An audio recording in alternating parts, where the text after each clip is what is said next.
Oi gente, sejam bem-vindos a mais um vídeo do canal Senhora Moraes Lê, e hoje nós vamos conversar um pouquinho sobre as relações perigosas ou as ligações perigosas do Chor-de-l'eau de Laclos. Temos aqui um cenário, gente, eu amo esse quadro, esse gobelin, que era da minha avó também, e agora tá aqui em casa, então eu achei que esse quadro pode conversar um pouquinho com, pelo menos, a época em que esse livro se passa. Então, temos aqui uma suposta distração, mas, mas é lindo e, enfim. As Relações Perigosas foi publicada pela primeira vez em 1782, ou seja, 7 anos antes da Revolução Francesa. Então nós temos aqui a época, o século das luzes.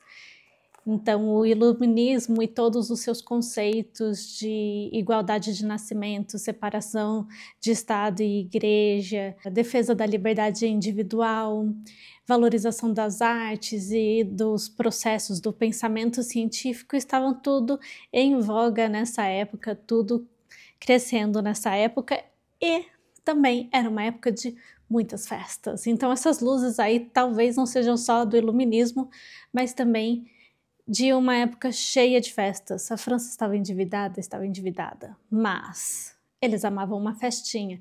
Tinha festas públicas, tinham festas privadas. As festas privadas, obviamente, eram as mais legais, as mais cobiçadas por todo mundo, mas era só a galera nobre que entrava nessas festas, obviamente. E é nessa França que o Laclos estava vivendo. Ele era um coronel do exército francês até as vésperas da Revolução. Ali, mais ou menos um ano antes da Revolução, ele sai do exército francês e só volta na época do Napoleão. Então, na época do Napoleão, ele vira general. E durante a Revolução, ele se engajou em algumas propostas revolucionárias, incluindo o direito das mulheres à educação. Ele tem um ensaio exatamente com esse nome, Da Educação das Mulheres, que foi publicado um ano depois das Ligações Perigosas.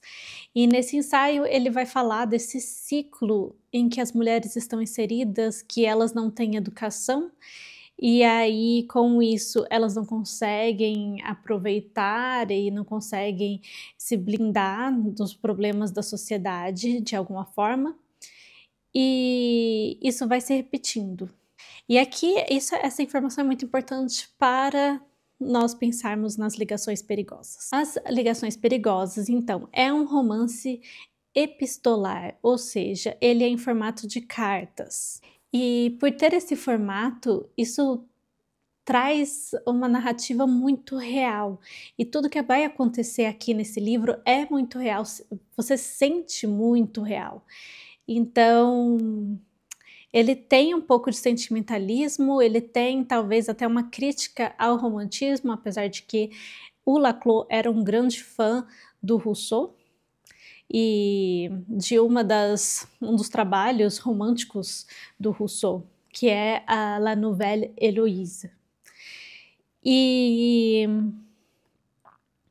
enfim, mas ele também é muito real em tudo que vai acontecer. Ele faz uma crítica à aristocracia da época, que estava perdida na libertinagem. Como eu disse, era uma época com muitas festas, então as luzes não eram só do iluminismo. E esse romance aqui, ele foi considerado erótico por muito tempo, então por muito tempo ele foi ignorado e ele também foi colocado ao lado da obra do Marquês de Sade. Mas, na verdade, ele não é só um romance erótico. Ele não é só todas as intrigas que tem aqui dentro. Ele é realmente uma crítica à sociedade francesa daquela época, um retrato da aristocracia naquela época, e essa visão crítica que o Laclos tem da libertinagem e também até do romantismo, apesar dele ter admirado esse movimento. Qual é a história aqui? Nós temos a Marquesa de Merteuil, que é uma libertina. Ela é viúva e ela tem um monte de amantes por aí, várias histórias com amantes, e inclusive ela troca cartas com um ex-amante dela, que é o Visconde de Valmont. E aí o que acontece? Um dos amantes da Marquesa vai se casar com uma jovenzinha inocente de 15 anos chamada Cécile de Volanges.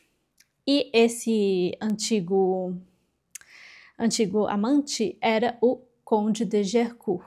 Só que o Gercourt, ele é militar, então ele vai aparecer aqui na obra só mencionado.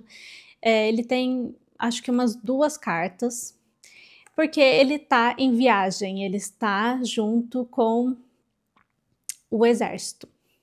E a Marquesa ficou muito brava com esse noivado de um de seus amantes, e ela vai pedir ao seu ex-amante, o Visconde de Valmont, que desvirtue então a noiva do seu amante, que é a Cecília, que acabou de sair de um convento.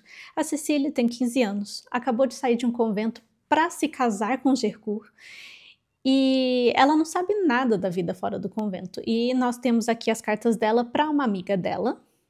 Nós temos as cartas, obviamente, da Marquesa e do Visconde trocando entre si, e também com a Cecília. E no meio de toda essa nova aventura social da Cecília, recém-saída do convento e indo direto para a corte com a sua mãe, ela conhece um jovenzinho chamado Danceny.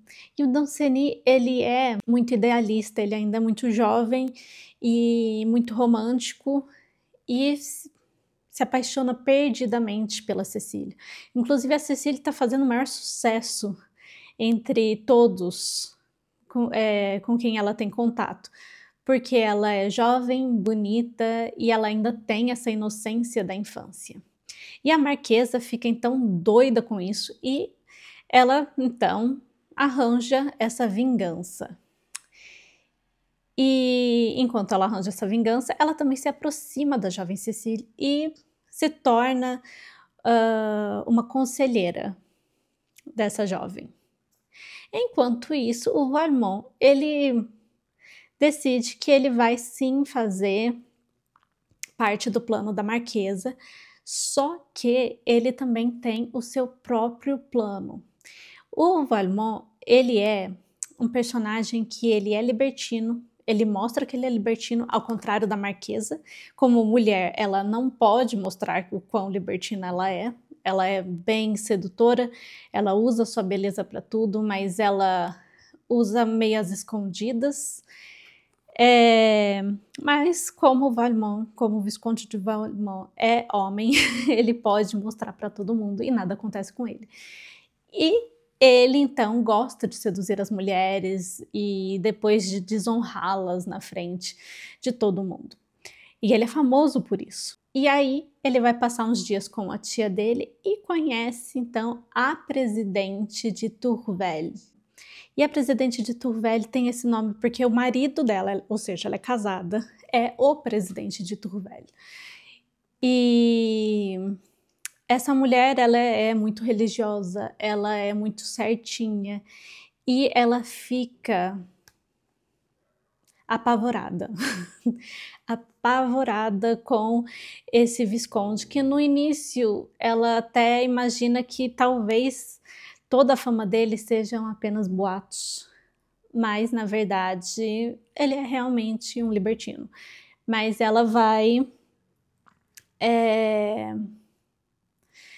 tentar evitar cair aí às custas dele.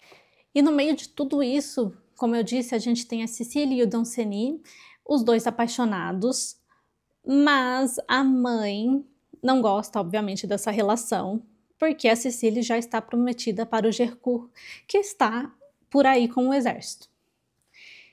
Então a gente tem o começo de um romance proibido, digamos assim, e enfim, gente, essa é a trama principal do livro. É muito interessante ver como o Laclos ele trabalha com essa questão de predador, que seriam os homens, e as presas, que seriam as mulheres. E, como eu disse, um ano depois dessa obra aqui, ele vai publicar um ensaio sobre a educação das mulheres. E a gente tem um trecho aqui muito interessante da Marquesa de Merteuil, explicando como que ela se tornou o que ela se tornou. E foi através da sua autoeducação. Ela se casou e depois que ela ficou viúva, ela se trancou, começou a ler um monte de coisa, começou a estudar muito e agora o seu objetivo principal era vingar o seu sexo e destruir os homens. Basicamente era isso. O único problema é que ela era uma pessoa maldosa com todos, realmente maldosa. E é muito interessante pensar em tudo que acontece aqui, em como eles, tanto a Marquesa quanto o Visconde, eles são realmente sem qualquer moral, sem qualquer virtude, e eles são maus. Tem um trecho aqui que o Visconde passa por uma festa aleatoriamente. Ele entra nessa festa e ele fala assim na carta para a Marquesa: nossa, aí eu percebi que o anfitrião estava muito feliz. E eu tive que destruir a felicidade dele, obviamente. Então é esse nível. Então imagina uma adolescente inocente que saiu de um convento nas garras desses dois homens não, dessas duas pessoas aqui. Isso propõe reflexões, é legal observar também como é que era a vida na França pré-revolucionária, e é tipo pré-revolucionária mesmo, é tipo o fim do antigo regime, então é muito interessante. Enfim, eu acho que vale muito a pena a leitura desse romance. Essa minha edição foi a tradução do Carlos Drummond de Andrade, uma tradução primorosa. Ainda vamos um dia falar sobre tradução nesse canal. Talvez muito em breve, mas é uma tradução assim espetacular. Se você tiver a chance de pôr as mãos nas Ligações Perigosas com a tradução do Carlos Drummond de Andrade, pegue esse livro. É muito, muito bom. Eu tive contato também com a tradução do Clube de Literatura Clássica. Já me esqueci quem é a tradutora, eu lembro que era uma mulher.